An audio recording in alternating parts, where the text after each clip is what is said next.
샬롬, 하나님과 동행하는 새벽기도회 달라스 임마누엘 교회 권성철 목사입니다. 오늘도 하나님과 동행하며 풍성함을 누리시는 저와 여러분 되시길 주님의 이름으로 축복합니다. 오늘 말씀은 예레미야 14장 13절에서 18절까지의 말씀입니다. 이에 내가 말하되 슬프도소이다. 주 여호와여 보시옵소서.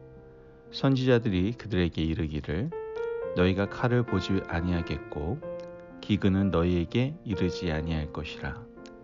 내가 이곳에서 너희에게 확실한 평강을 주리라 하나이다. 여호와께서 내게 이르시되 선지자들이 내 이름으로 거짓 예언을 하도다. 나는 그들을 보내지 아니하였고 그들에게 명령하거나 이르지 아니하였거늘 그들이 거짓 계시와 점술과 헛된 것과 자기 마음의 거짓으로 너희에게 예언하는도다. 그러므로 내가 보내지 아니하였어도 내 이름으로 예언하여 이르기를 칼과 기근이 이 땅에 이르지 아니하리라 하는 선지자들에 대하여 여호와께서 이와 같이 말씀하셨노라. 그 선지자들은 칼과 기근에 멸망할 것이요 그들의 예언을 받은 백성은 기근과 칼로 말미암아 예루살렘 거리에 던짐을 당할 것인즉 그들을 장사할 자가 없을 것이요 그들의 아내와 아들과 딸이 그렇게 되리니 이는 내가 그들의 악을 그 위에 부음이니라. 너는 이 말로 그들에게 이르라. 내 눈이 밤낮으로 그치지 아니하고 눈물을 흘리리니 이는 처녀딸 내 백성이 큰 별 중한 상처로 말미암아 망함이라. 내가 들에 나간즉 칼에 죽은 자요 내가 성읍에 들어간즉 기근으로 병든 자며 선지자나 제사장이나 알지 못하는 땅으로 두루 다니도다. 아멘. 하나님의 말씀입니다. 여러분, 예전에는 하늘에서 내리는 비와 임금의 덕은 절대적인 그런 상관관계가 있다라고 믿었죠. 그래서 왕들은 풍성한 비가 내리기를 바라면서 무엇을 드렸습니까? 기우제라는 걸 드렸죠. 그 당시 사람들은 비가 내리지 않으면 임금의 덕이 부족한 것이고 적절한 때에 비가 잘 내리면 임금의 덕에 하늘이 감동한 것이라고 여겼던 것이죠. 물론 나라마다 정도의 차이는 있을 수 있지만 대부분의 농사를 짓는 그러한 민족들은 비와 지도자의 덕을 상관관계로 만드는 그런 관습이 있었던 것이죠. 오늘 본문에도 가뭄이 등장을 하죠. 그러나 유다 백성들에게 임한 가뭄은요, 어느 지도자만의 잘못이 아니었어요. 지도자부터 시작해서 모든 백성들이 하나님의 뜻을 망각하고 우상 숭배한 결과 하나님께서 그들에게 심각한 기근을 보내신 것이죠. 백성이 고통받는 내용이 오늘 본문 4절에서 6절에 나오는데요. 예레미야 14장 4절에서 6절 말씀을 보면 땅에 비가 없어 지면이 갈라지니 밭 가는 자가 부끄러워서 그의 머리를 가리는도다.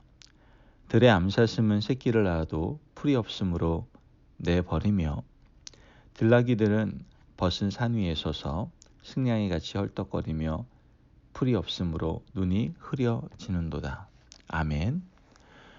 여러분, 이런 상황은요, 지위고와 남녀노소를 가릴 수 있는 상황이 아니에요. 기근이 길어지면 가진 자나 가지지 못한 자나 배운 자나 못 배운 자나 남녀노소를 가리지 않고 다 모두가 고통스럽게 되는 것이죠. 3절 말씀을 보면 귀인들은 자기 사환들을 보내어 물을 얻으려 하였으나 그들이 우물에 갔어도 물을 얻지 못하여 빈 그릇으로 돌아오니 부끄럽고 근심하여 그들의 머리를 가리며. 아멘. 여기서 말하는 귀인들은요, 귀족들, 즉 권세를 가진 사람들을 말하는 거예요.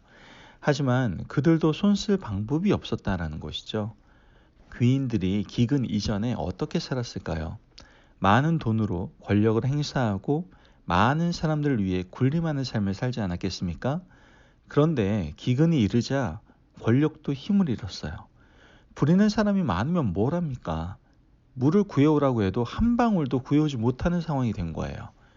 이런 절체절명의 상황에 이르러서야 그들은 권세가 덧없음을 깨닫게 된 것이죠. 여러분, 하나님 앞에서 모든 사람은 평등합니다. 온 세상 자연 만물을 다루시고 자연의 주인이 되시는 하나님의 능력 앞에서는 제 아무리 권세가 있고 힘 있는 사람이라 하더라도 여러분 속수무책이에요. 이스라엘 백성들이 출애굽할 때 마지막 재앙은 무슨 재앙입니까? 장자의 재앙이었어요. 장자의 죽음이었죠. 파라오의 아들도 예외는 아니었어요. 모세의 말을 듣고 파라오는 비웃었지만 그 밤이 지나고 왕자가 죽임당하는 것을 보고 이 파라오 역시 아들의 죽음 앞에서 울 수밖에 없었죠.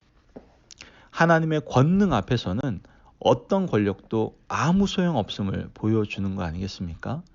우리가 하나님 앞에 무엇을 자랑할 수 있을까요? 우리가 아무리 넓고 광활한 대지를 가지고 있다 하더라도 온 세상 만물을 가지고 계신 하나님의 능력 앞에 우리는 자랑할 것이 없어요. 그러므로 우리는 늘 하나님 앞에 겸손해야 하고 교만하지 않으며 하나님의 이름 앞에 무릎 꿇고 찬양해야 하는 것이죠. 또한 기근을 통해서 하나님께서 깨닫게 하시고자 하시는 것은 영적 기근이 더 무섭다라는 것을 우리에게 말씀해 주고 있어요. 하나님은 유다 백성들에게 먼저 영적 기근을 보내셨어요. 사람은 영혼과 육체로 되어 있지 않습니까? 그런데 여러분, 이 영혼과 육체 중에 더 중요한 게 뭐예요? 영혼입니다. 영혼은 하나님의 말씀을 먹어야 살 수 있거든요. 하나님의 말씀을 먹어야 영혼이 살 수 있음에도 불구하고 유다 백성들은 영적 기근 앞에서 아무런 감흥이 없었어요. 13절 말씀을 보면 이에 내가 말하되 슬프도소이다. 주 여호와여 보시옵소서. 선지자들이 그들에게 이르기를 너희가 칼을 보지 아니하겠고 기근은 너희에게 이르지 아니할 것이라. 내가 이곳에서 너희에게 확실한 평강을 주리라 하나이다. 아멘. 여러분, 여기서 나온 선지자들은 거짓 선지자들이에요. 권력에 기생하는 거짓 선지자들은 기근이 임하지 않을 것이고 칼이 임하지 않을 것이다라고 말하며 평안을 외쳤죠. 평안하다. 걱정하지 말라. 왕이시여 잘하고 계세요. 이렇게만 하시면 문제가 전혀 없을 겁니다. 하나님의 성전은 망하지 않습니다. 우리가 하나님의 성전으로 피하면 성전은 우리를 지켜주는 요새가 될 것입니다. 그들은 이렇게 말하면서 권력에 붙어서 권력을 향유하며 살았던 것이죠. 영적 기근, 영적 기갈의 상태였는데 백성들은 거짓 선지자들이 주는 하나님의 말씀이 아닌 것을 먹고도 아무 문제 없이 살았던 거예요. 이것이 더 심각한 문제였던 겁니다. 여러분, 왜 이런 일이 벌어졌을까요? 이들 모두가 자신의 영혼에는 관심이 없었기 때문이에요. 육체만 잘 먹고 잘 사는 것으로 할 일을 다 했다라고 믿었던 것이죠. 여러분, 사람들은 자기가 관심 있는 것에 육체가 반응하고 적응하게 되어 있어요. 먹는 것, 마시는 것을 쫓아가는 사람은 영혼의 문제에 관심이 적을 수밖에 없죠. 우리가 하나님 앞에 간절한 기도 제목을 가지고 기도할 때 금식을 하지 않습니까? 금식하는 이유가 무엇입니까? 육의 문제에 집중하지 않고 영혼에 집중하며 간절하게 기도하겠다라는 강력한 의지인 것이죠. 먹지 못하면 죽을 수밖에 없음에도 불구하고 내가 죽어도 좋으니까 이 문제를 하나님께서 해결해 달라고 영으로 나아가는 거 아니겠습니까? 여러분, 영혼의 문제에 집중할수록 거짓 선지자가 하는 말이 진짜인지 가짜인지 분별할 수가 있는 것이죠. 하지만 당시 유다 백성들은 육의 문제에 집중한 나머지 영의 문제를 생각하지 않으며 살았어요. 유다 백성들은 영적 기갈의 상태에서는 문제의식 없이 살았는데 자신의 육의 문제, 육의 가문이 닥치니까 물을 구하러 다니라 정신이 없었던 것이죠. 부디 우리는 이런 미련한 인생이 되지 않기를 바라요. 우리의 영혼을 하나님의 말씀으로 가득 채우고 주께서 주시는 생수로 가득 채워서 우리의 영혼에 갈증이 없이 살아가야 하는 것이죠. 하나님께서는 이런 유다 백성들에게 실망을 하셨죠. 하나님의 말씀을 받지 않고 육의 문제에만 집중하는 그러한 사람들에게 하나님은 말씀하십니다. 11절에서 12절 말씀을 보면 여호와께서 또 내게 이르시되 너는 이 백성을 위하여 복을 구하지 말라. 그들이 금식할지라도 내가 그 부르짖음을 듣지 아니하겠고 번제와 소제를 드릴지라도 내가 그것을 받지 아니할 뿐 아니라 칼과 기근과 전염병으로 내가 그들을 멸하리라. 아멘. 여러분, 하나님은 통하시기를 좋아하세요. 백성들의 기도에 언제나 귀를 기울이시는 분이 우리의 하나님이세요. 그들의 신음에 먼저 반응하신 하나님께서 얼마나 속이 상하고 가슴이 아프셨던지 선지자에게 말씀하신 거예요. 예레미야야, 이제는 이 백성들을 위하여 복을 구하지 말아라. 내가 듣지 않을 것이다. 하나님의 절망과 탄식이 이 말씀에 그대로 묻어있지 않습니까? 하지만 하나님이 이렇게 말씀하신 후에도 울고 계시는 하나님이세요. 17절 말씀을 보면 너는 이 말로 그들에게 이르라.